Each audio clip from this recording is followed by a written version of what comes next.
Good evening. Welcome to another episode of Aging with Attitude. My name is Phil Koch. I'll be your host this evening. And tonight we have as our guest Stephanie Bias. Hi, Phil. Welcome. Welcome to the show again. Thank you. Been before. Yes. Stephanie was with the North Carolina Senior Medicare Patrol program. She's a coordinator of that program. Mm-hmm. Welcome again. Thank you. Yeah. It's great to be here. Well, first of all, I want you to tell us a little bit about the North Carolina Senior Medicare Patrol program. The North Carolina Senior Medicare Patrol program is the Seniors Health Insurance Consumer Division housed within the SHIP division at the North Carolina Department of Insurance. And I bring our audience greetings from your insurance commissioner, Wayne Goodwin, and from the staff of SHIP.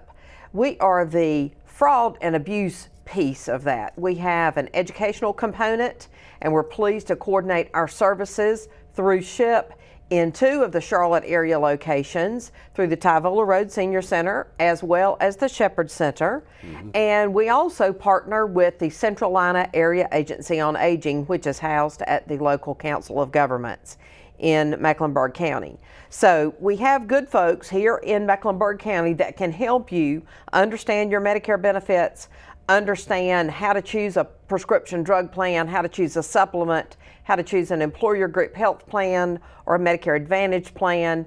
The S&P program, or the Senior Medicare Patrol program, helps people understand what may be fraud on their statements, how to protect themselves from becoming victims of identity theft. Right. And all of our services are free because we are the Department of Insurance and we're mandated by the United States Congress, which oversees Medicare, to have this program in all 50 states, and we're just the component for North Carolina. So our viewers can either call the 800 number. That's right. Or they could visit a site locally in the Charlotte area. They sure can. Yeah. If you feel that you need one-on-one counseling, or you need someone that can sit there and help you understand, that's an unbiased approach. I mean, we're not the folks that are going to say, go buy this insurance over that insurance, or use this provider over that provider. We can't. We have to remain neutral. Right. And those services are free. As I said, Congress mandates that we have this program in all of the states and the 4 territories. So North Carolina is the second oldest SHIP in the country, but the largest with staff and volunteers. We have over 1,000 folks that help folks one-on-one in all of North Carolina's 100 counties. Really? Yes. And what are the hours that, it's 8 a.m.? 8 to 5. 8 to 5, okay. Monday through Friday, excluding state holidays. And when you call our toll-free line, we have a new phone number, and it is 1-855-408-1212. That handles all of the consumer divisions within the North Carolina Department of Insurance, but you just press the part that says speak to someone about Medicare issues, and that will direct you to a live, breathing North Carolina Department of Insurance employee that does nothing but help folks understand their Medicare benefits. So we're not a call center. We really are counselors by phone that are housed within a call center. Or if you need one-on-one counseling, you can call our office and we can give you the phone numbers for the folks here locally in Mecklenburg County that can help you directly. Good. And so there's no charge. Remember, we're free. It's free and there's no charge. Now, Medicare is a federally funded program, correct? Any state funds in Medicare at all? Not with Medicare. So the same answers, just for reference, would be answered through your department, would go for any citizen in any state. That's correct. Right. Sometimes we do have different secondary insurers within different states, certain companies that sell Medicare supplements or that sell Medicare Advantage plans, may not have a nationwide coverage. They may have something that is indicative to North Carolina. We, can help them with that by phone. We can also tell the folks about our website, which has a wonderful interactive program if they're trying to compare rates for supplements or when to sign up for Medicare plans. And that website is www.ncship.com. It's like ship with a boat, but with an extra I. Great, and I'm sure they're going to be putting that on. Yes, I hope so. Yes. Well, very good. Tell me some of the, you talk about Medicare fraud, you hear about this in the news. How big of it is an issue? does it affect our state directly? Sure, and it what affects dollar our state volume directly. Around $68 billion was what was estimated that was lost in the past 5 years to Medicare fraud in North Carolina. Oh. But overall in the country, it's almost $200 million, or billion dollars, I'm sorry, $200 billion that was lost to Medicare fraud. Why? Why do you think? The first thing that you want to think about is identity theft. That's huge with Medicare. You know, we can have security breaches. I think we've seen this locally on the news where, you know, at the federal level, there have been security breaches. People's social security numbers have been compromised. You know, it's just a horrible thing. And your Medicare number is your social security number. At this point in time, there has been legislation that's been passed to change that to another number, but that will take a lot of funding and a long time for that to occur. It will be in a phase-in program once they receive that funding. One thing we want to talk to seniors about with Medicare, or if you're on Medicare due to disability, if someone calls you and says, we know the legislation has been passed to change that number to a neutral number, we can help you. Give us your Medicare number and give us $25, you know, we'll draft your account and we'll move you ahead and move you around. That is totally a scam. That is a scam. Do not fall for that. So please don't think that you're going to jump ahead of everybody else. Please, that's something that is going around the country right now, and we want to make sure that folks are protected, that they protect their Medicare number. All right, let me ask you this. Do you ever send emails out to anybody? No. Okay. We don't email folks. We don't call them on the telephone. Medicare's not going to come to your house and knock on your door and explain changes to you. That's not what our role is. We do grassroots education, but we do that through presentations and senior centers or clubs and organizations or public forums or television media, like you and I have shared the stage several times and, you know, brought information to our folks locally. We do that through that, but, you know, we don't piggyback with an agent or piggyback with a provider because we have to remain neutral, and there's a perceived endorsement. I think that's important to note, and Yeah, that is, that's right. you know, any federally funded program or even state funded program, you know, for our viewers out there, if you get an email or a text, you know, you can almost bank on the fact that that's not real. And if you're not sure, then it's easy enough. Pick up the phone and call somebody before you give out confidential information. That's right. Or if someone comes to your house and knocks on the door and says, you know, I've got to see 15 people this week in Charlotte, and you're my 8th person. And you say, well, I don't need anything you have. Well, just give me your Medicare number and just sign here that you've been, you know, that I've been here to talk to you. And no, don't. Don't show, don't sign. Please don't, because you don't know what you've signed. Right. And, you know, this oftentimes happens, and it's not, you know, people say, oh, well, that just probably happens in rural areas. Well, you know, everybody is a target. I don't care if you live in downtown Center City, Charlotte, or if you live in the rural parts of our county. It just happens. I mean, it really and truly does. People are there to separate you from your good name and your identity. And, you know, we've talked a lot about that in the past in a lot of different areas. And, you know, we tell folks, please don't carry your Medicare card with you unless you know you're going out of town or unless you know you're going to seek the services of a provider. But seniors have been indoctrinated that they need to take that Medicare card with them, because what if something happens and they're in an accident? Well, if they're in an accident, they're going to still be treated. Right. You don't have to worry about that. But that number, you know, you got to have your card when you go to your routine doctor's visits. They're going to ask for that. Yeah. But just keep it in a card holder. You know, if they call our office, we have card holders we can send folks. And, you know, they're free. You can just, but when you get that card holder, keep that Medicare number turned to the solid back and not the clear strip. So someone standing behind you with a camera phone or someone standing behind you can't jot that number down. Right. You have to be careful with that. So right now, talking about age group for Medicare, what is it right now? Well, age group for Medicare is not like the folks that say, oh, well, I can't retire until I'm 67 or 66 or whatever your age group. It depends on when you were born. That has nothing to do with us. The Medicare program for folks that are on Medicare due to age starts at 65. You've got to make a decision when you're 65. If you to continue to work and you are 65 years of age and you're covered under an employer group health plan that has over 20 folks eligible for that plan, then you're going to delay your enrollment in Medicare Part B. Right. And we have, you know, options to be able to help folks understand what those options are. If you're on Medicare, that's considered Medicare due to age, and that's the crux of the folks. But a large growing population are folks that are on Medicare due to disability. They have been declared Social Security disabled and have been drawing a benefit check for 24 months, and then they become eligible for Medicare. North Carolina has options for them for secondary coverage behind Medicare, because Medicare is like most insurance, it's an 80-20 plan. So folks want to, have something in place that helps take care of those other costs. We can help you understand what you're eligible for. We also help folks that are on Medicare due to end-stage renal disease, or ALS, which is Lou Gehrig's disease. Those are folks that are eligible for Medicare like right off the bat. Once they've been declared, Right. Having end-stage renal disease, they don't have that 2-year window that they have to wait. Or they have ALS. They don't have the 2-year window. They become eligible for Medicare pretty much automatic. Okay. Other end-of-life cases? End-of-life cases really at 65 and older. You got to be, if you're under 65, you got to be declared disabled either through end-stage renal disease, Social Security disability, or Lou Gehrig's disease, are the three.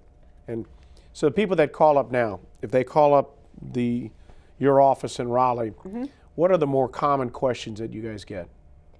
I don't understand what's on this statement. I didn't go to the doctor on this day. Or can you help me understand a prescription drug plan? Or I don't understand what it is that they say that I've given up my Medicare, that I don't have. I have to go to this, only show this one card. That means they've gone on a Medicare Advantage product, and they've given their Medicare benefits from their red, white, and blue card over to a third party entity to manage. And that is, of course, legitimate. That is legitimate. But many of our seniors don't see that as what they thought they had done. They've signed up for something that's no additional cost behind their Medicare prescription drug plan, and they say, well, I think that's a scam. No, it's not a scam. You have to understand what it is that you have signed up for.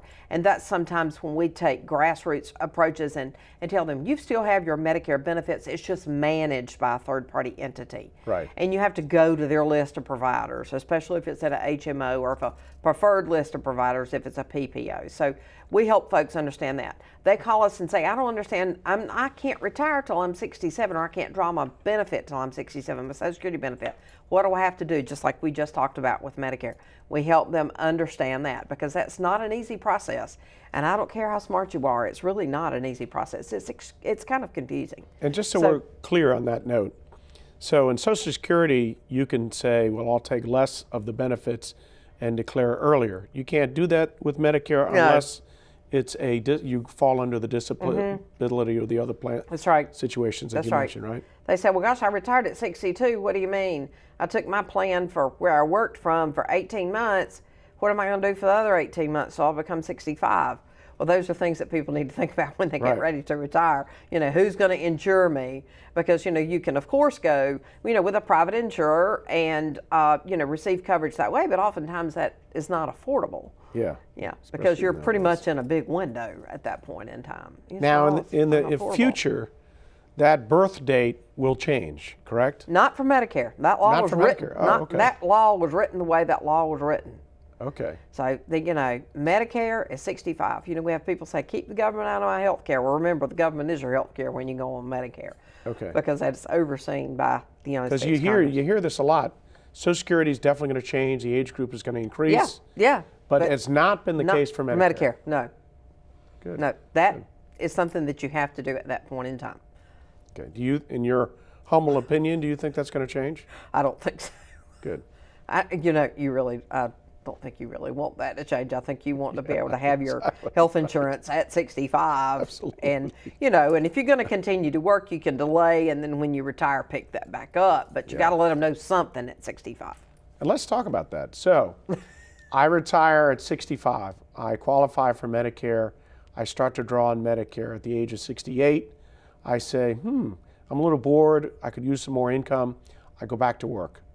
You don't want to mess with your Medicare at that point. Freezing and going back and unfreezing is going to cause penalties.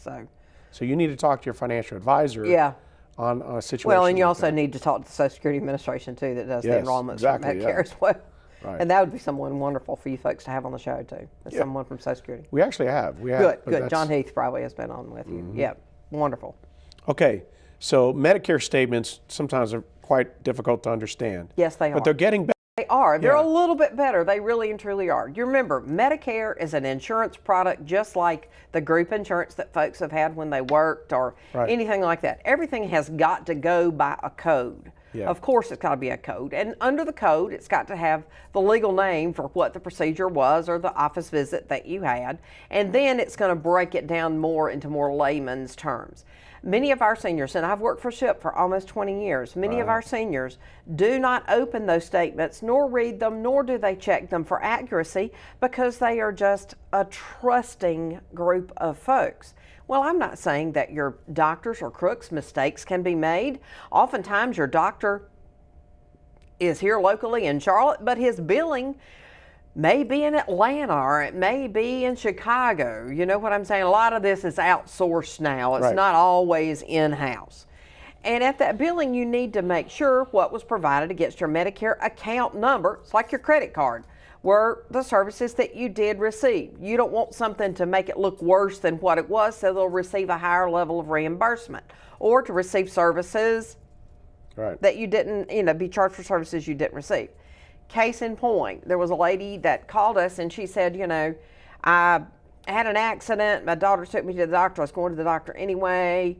And she said, when I received my Medicare statement, they had charged me for much more than what I had done. And what I had done, they made it look worse than what it was. She called the doctor's office, which is your first line of defense. Say, I'm looking at my bills here and I don't recall receiving that. And the doctor's office said, well, maybe you forgot. She said, I know that I didn't have these services rendered. And she said, we have great insurance. Why do you care? She said, but what if something had happened and I did need those services? That would have been a flag to Medicare. And I could have been denied the services that I was actually entitled to. So, you've got to really look at it. You're not going to open your local Belks bill and pay for somebody to have gone to South Park and charged up $6,000 worth of tennis shoes. You're not Right. going to do that. You're not going to, pay that bill. So make sure that your Medicare statement's going to preserve that benefit. Not only is it our right to look at the Oh, bill, of course. but it's our obligation not It's only your responsibility. to ourselves, but to everybody else that are out there. To your responsibility. Yeah. You're exactly right.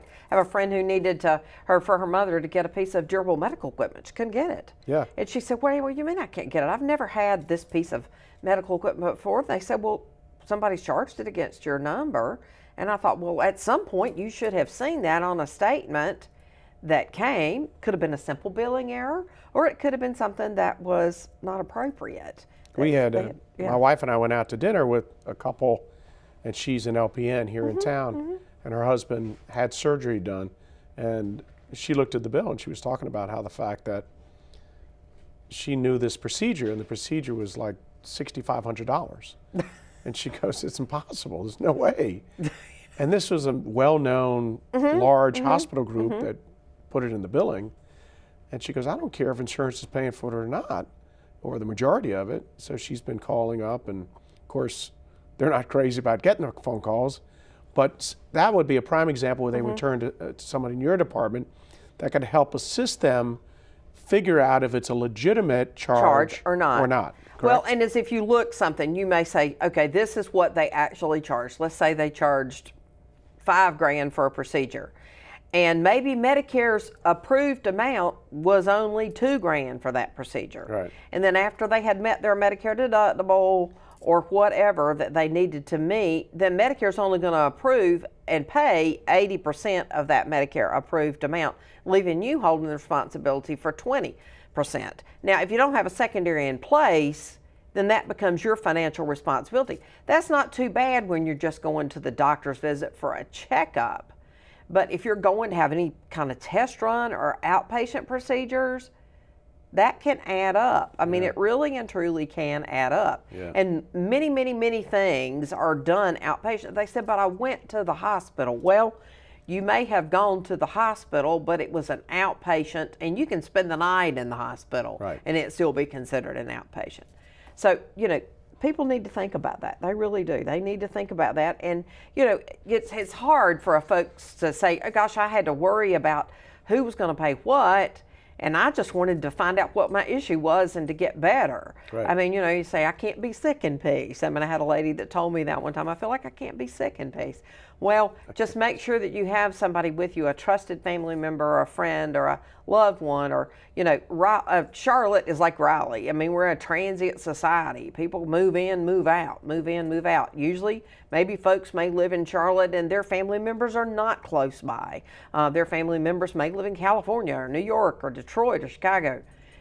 Your kids, if they get sick and the kids have to come here to help take care of you until you're restored to health and back on your feet, they need to know what type of insurance that you have, right, rather than when mom's in the hospital and they come in and say, I don't understand, you said she doesn't have Medicare. It's maybe managed by a Medicare Advantage product. And that whips everybody into a frenzy, and they're really calling and concerned. Really is amazing, though. You get you go to a restaurant with your husband or spouse, you get a bill. I think 98% of us look at that bill and look in detail whether or not it's the correct billing, right? That's right. You get a Medicare bill or a doctor's bill, and too many of us just say, I'm sure they're right. Because especially probably older generations think, well, the doctors are always right, The doctor's always right. He's not going to charge me for that. I mean, like my lady that called us and said, she'd been to one of our seminars and she had said, I really have rededicated my life to looking at my statements and checking them for accuracy. You want to make sure that those are accurate charges, because she said, of course, maybe I had an x-ray, and of course it's got to charge for the person that read the x-ray. But she said, they charged me also for a in-office level 3 surgical procedure, and she said, they brushed my knee off and put a Band-Aid on. That's not a surgical procedure. I could have done that in the car. Equipment, and you know this as well as I do. I mean, equipment, you got to watch what those charges are for equipment. I have a friend whose mother was sick and she had oxygen in-home, but then she went to a facility. Well, they continued to charge her and bill her for the oxygen in-on, and the facility called her daughter and said, I don't understand. They're like denying her oxygen in the facility. Why? And, she went to this lady and she said, ma'am, we've turned this equipment in, but you're continuing to bill. And so, we had to help that lady understand as the provider, and I thought, why?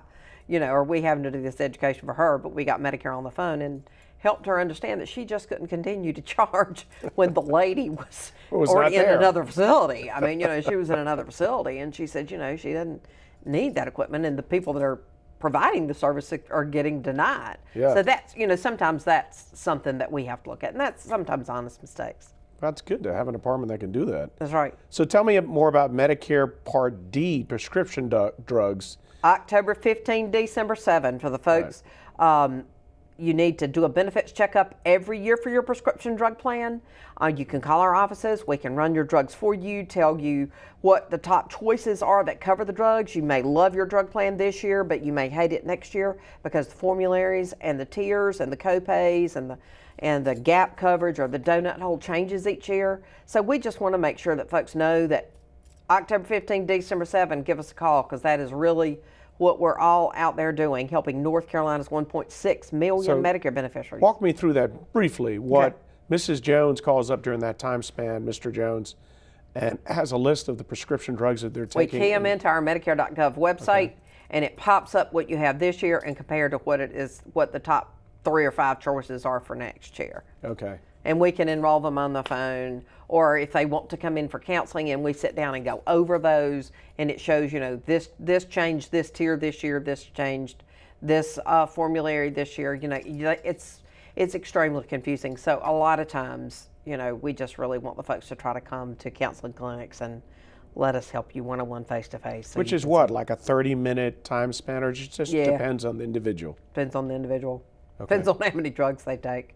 We have had folks that took upward of 30, so our system only takes so many. But, we help them the very best that we know how. Now, you have an ongoing grassroots educational program. That's right. Tell me about that. Okay, what we do is we go out, like I'm on the road every day. I'm Every going day. out and doing presentations. I'm going out and do media events. I'm teaching classes. I'm sitting on task force. I sit on the Better Business Bureau Consumer Fraud Task Force of the Southern Piedmont BBB and on the SALT Task Force. And we work very hard with other agencies. I'm the chair of the Senior Consumer Fraud Task Force in North Carolina. So, we're all down here just trying to make sure we do events. We make sure that folks understand what it is that they are supposed to do with their Medicare benefit, how to protect that benefit so it is preserved, so that it will be there for them for the remainder of their life, and for those that are getting ready to turn 65, that it's going to be there and going to be for their insurance for the rest of your life. We got to make sure that we preserve this. You don't want to lose those dollars. I mean, $200 billion, you don't want to lose that. And you've been paying for it your and whole you've been working paying it life. for your whole working life through your FICA taxes. Right. You're exactly right. So it's something that you are drawing. That is part of your benefit. Yeah. You've got to make sure. Yeah, I've heard people say, well, I make too much money, so. No, Medicare has nothing to do with how much money or what you have. Right. It doesn't matter. It's there. So how much does it cost to seek services from North Carolina Senior Medicare Patrol Program? $0. Zero. $0. You can't take me to eat. You can't throw me a 20. You can't. We cannot. We remain 100% neutral. We don't, we're bound by ethics legislation, and we don't charge. Because it's federally funded. It's mandated by the Congress that we do this, and we're federally funded. In fact, the Senior Medicare Patrol Program is 100% federally funded. We receive no state dollars, even though we're housed within the Department of Insurance. Wow. How many people in the total state program? In our program, we have 24 on the phones and 7 on the field, so we're around 32. And just curious, but is Hispanic speaking at all? Yes, we do. We have folks Okay. that have English as a second language. We have folks that speak Spanish. We don't see a lot of Medicare beneficiaries in North Carolina that are of the Hispanic speaking folks. You do in our partner agencies in other states, our partner programs in other states have a lot of second and third language folks. But no, we don't see a lot of that, but it is available to them because most of those folks haven't worked here long enough or haven't been legally residents long enough to actually draw that benefit. So if somebody wants to go to a doctor's office or has surgery scheduled there, should they bring a photocopy or the original? Original. But then hide it when they get back home. Yeah, And give don't it to show their it family anybody members. else. Don't show it to anybody else. You have to be careful. You have to be careful. So is this part of your tour? You go on to another Yeah, I have educational another gig center? this afternoon. This afternoon I do. So yeah, it's fine. It's fine. It's what I do. It's what I love. It's my passion. Well, it's very important. And I tell you one, all of us are going to be affected, whether it's immediately or later, with Medicare and the statements. It's a big part of our future. And we have so many family members that we help them, and then we help their parents that are still living, and they go, gosh, thank the Lord you're here, because we'll know who to come to when we turn 65. Well, I want to thank you, Stephanie Bias, who is the program coordinator for North Carolina Senior Medicare Patrol Program. Thank you for coming on the show. Thank you for being viewers on our show. Come back again and see us on Aging with Attitude.